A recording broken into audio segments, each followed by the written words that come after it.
Bung Abed, apakah vaksinasi gotong royong individu ini sebagai bentuk BUMN farmasi, dalam hal ini Kimia Farma, mencari peluang bisnis?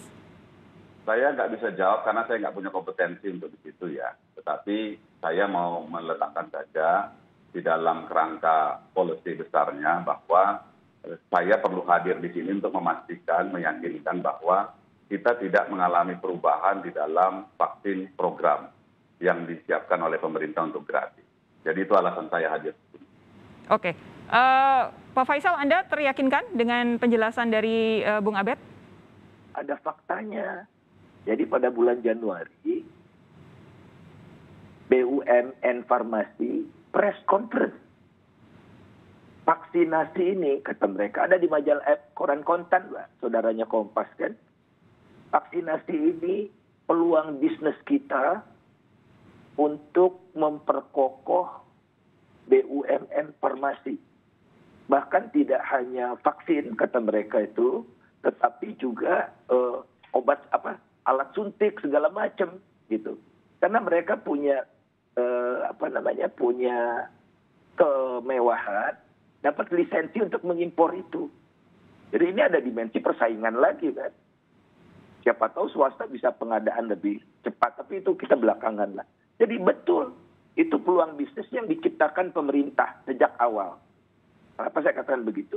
Karena pada awalnya anggaran untuk vaksin itu untuk 30 juta orang yang gratis. 70 jutanya mandiri. Nah, protes, petisi, Pak Jokowi ngomong tadi. Tidak ada mandiri-mandirian, semua gratis, kan gitu. Nah, kemudian adalah gotong royong. Sudah gotong royong individu. Sebentar lagi Kimia Farma menawarkan gotong royong VIP, individu VIP. Datang ke rumah. Gitu, atau kerjasama dengan hotel, bintang 5, wah sambil tidur-tiduran bisa aja begitu gitu. Nah jadi memang nyata-nyata ada datanya kok. Saya tidak mengada-ada. Dan mereka menghilangkan berita itu di website mereka ya. Nyata-nyata. Oke. Dan difasilitasi oleh Erick Thohir. Oke. Kalau kemudian Anda bilang ini tadi BUMN farmasi memang berusaha ada peluang bisnis di situ difasilitasi oleh Menteri BUMN, tapi toh landasan hukumnya adalah Permenkes. Apa yang bisa Anda lihat di sini, Pak Faisal? Sayangnya Presiden bicara itu udah pakai tertulis ya. Tapi saya nggak tahu secara hukum itu yang diucapkan Pak Jokowi tadi itu mengikat atau tidak. Saya tidak tahu. Nah tapi Pak Jokowi bisa marah dong kalau kalian nggak mengikuti perintah saya gitu. Entahlah ini seperti apa jadinya. Jadi sudah jelas-jelas melanggar kan tadi. Niscaya. Coba deh, ini kan akal sehat saja. Jika Kimia Farma mulai besok ikut jadi bagian untuk memvaksinasi gratis program pemerintah, apapun vaksinnya, akan lebih cepat kerja begitu kan. Oke. Sesuai dengan target itu loh, prioritas itu. Pak Faisal, ini kan Sinopharm itu kan dibeli oleh BUMN ya, pakai anggaran pasti juga BUMN sudah keluar uang begitu. Kalau kemudian itu dijual kepada masyarakat, bukankah itu sebagai sebuah, kalau dari sisi BUMN-nya, bukankah itu sebagai sesuatu yang sebenarnya wajar? Ya makanya saya katakan tadi, kenapa dibeli? Karena dibuka fasilitas itu oleh pemerintah. Dibagi-bagi jatahnya, BUMN ini dapat merek ini. Waktu itu desainnya masih 30% gratis, 70% mandiri. Dibukalah Pak. Waktu itu Pak Budi Gunadi itu yang cari-cari vaksin ke luar negeri. Pak Budi tahu sendiri. Oke. Saya minta tanggapan Anda, Bung Abed. Terkait tadi yang BUMN ya, seperti saya sampaikan tadi, bahwa di dalam seluruh prosesnya itu, dari sisi pemerintah tentu tidak boleh menggunakan sumber daya yang disiapkan melalui program pemerintah, program gratis kalau mungkin tadi dari menggunakan istilahnya.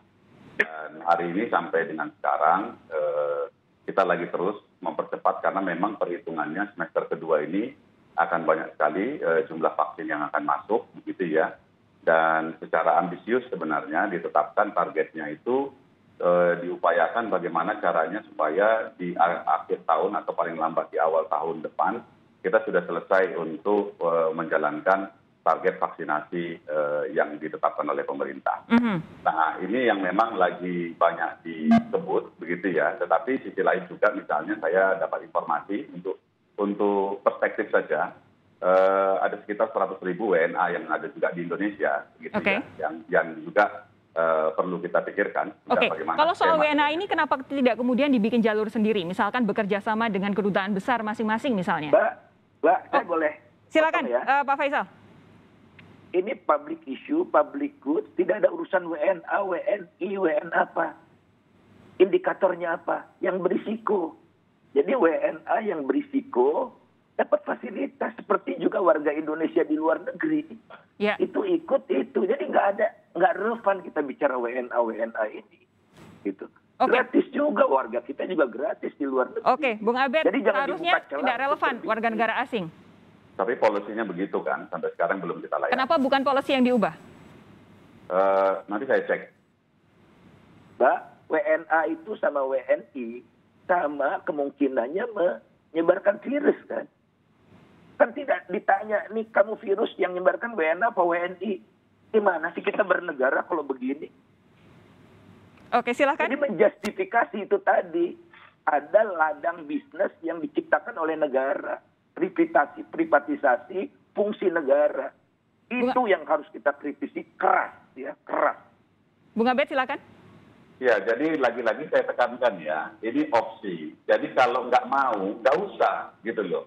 Dan kalau teman-teman kampanye untuk tidak membeli vaksin dari Kimia Farma, negara juga akan menyiapkan untuk itu. Jadi ini hanya opsi yang secara mungkin Bang Faisal tadi menyampaikan dalam konteks filosofisnya, tetapi di dalam konteks prakteknya kita tidak mengurangi apapun, gitu ya. Jadi tidak mengurangi apapun di dalam proses tanggung jawab kita. Karena kontrak-kontrak kita juga untuk mendatangkan vaksin dari merek-merek yang sudah memang diperuntukkan untuk program pemerintah, itu juga sudah disepakati, begitu ya. Memang merek-merek yang didatangkan untuk gotong royong ini itu tidak digunakan oleh pemerintah. Justru itu, tadi pertanyaan Pak Faisal juga valid. Ketika saat ini yang disuntik dosis pertama baru sekitar 13%, disuntik dosis kedua baru sekitar 5%, kenapa tidak diarahkan yang sudah dimiliki oleh Kimia Farma ini untuk kemudian diintegrasikan kepada vaksinasi program gratis pemerintah?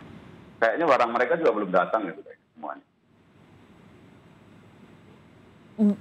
Takutnya mereka sudah mengimpor, sebentar lagi kedaluarsa. Boleh dielaborasi lagi Pak Faisal? Nggak, begini ya, kita juga belum tahu juga berapa stok mereka yang diinformasikan. Tetapi yang diinformasikan di publik itu kan ada rencana mereka. Tetapi lagi-lagi kami perlu sampaikan bahwa terkait dengan yang punya pemerintah, kemarin itu kita ada kendala juga karena ada gangguan dari India. Dan kita sudah ada kesepakatan dengan India sebenarnya terlalu.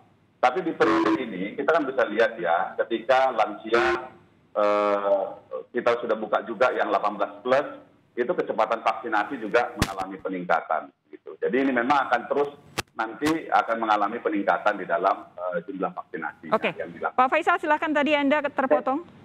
Boleh usul. Oke, kan tadi kebijakan pemerintahnya sudah berubah. Waktu itu oleh pemerintah, Kimia Farma segala macam, itu beli karena untuk mengisi yang slot 70%. Nah kemudian Pak Jokowi minta nggak bisa, semua gratis. Kimia Farma kan rugi, iya enggak? Gimana dia?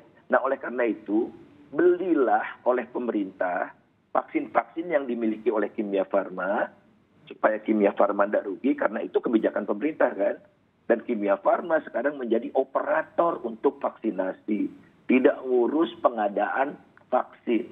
Itu menurut saya solusinya, sekaligus mengoreksi kebijakan yang salah. Tapi kalau kebijakan yang salah nggak dikoreksi, kesalahan demi kesalahan ya akan jalan terus gitu. Oke. Ayolah, akui pemerintah harus mengoreksi kebijakannya. Pemerintah harus Ini solusi loh. Ya, ya. Jadi memberi kritik tapi sekaligus memberi solusi ya, seperti yang diminta Pak Muldoko. Oke, Bung Abed, waktu saya tidak banyak, tapi saya ingin tahu saat ini yang diproyeksikan oleh pemerintah, katanya kan vaksinasi gotong royong individu ini untuk membantu herd immunity. Targetnya untuk membantu herd immunity sampai dengan berapa persen sih? Kalau di kita kan target kita dari program pemerintah 70% ya. Iya. Maksudnya dari yang program pemerintah begitu. Dan tentu kalau bisa menjadi lebih ya bagus saja. Kalau bisa divaksinasi 100% seluruh penduduk Indonesia, ya tentu baik-baik saja gitu ya. Dan kita tahu juga kami... Pertanyaan saya, berapa targetnya dari yang individu gotong royong individu ini untuk membantu herd immunity atau lebih dari herd immunity? Kalau di kami itu kan lebih ke melihat sebagai akselerasi saja, tapi tidak menempatkan ini sebagai sesuatu yang prioritas untuk menjadikan herd immunity. Oke, jadi tidak prioritas untuk membantu herd immunity? Maksudnya tidak prioritas itu tidak menempatkan itu ya. Jadi yang prioritas itu adalah yang program pemerintah. Oke, Pak Faisal terakhir, silakan. Ya, jadi bukan prioritas, kan prioritasnya memang bisnis. Ya, terbukti. Itu saja. Oke, baik. Kita akan lanjutkan karena ini sudah diputuskan oleh Kimia Farma untuk ditunda, bukan untuk dibatalkan. Jadi kita masih akan tunggu bagaimana isu ini bergulir.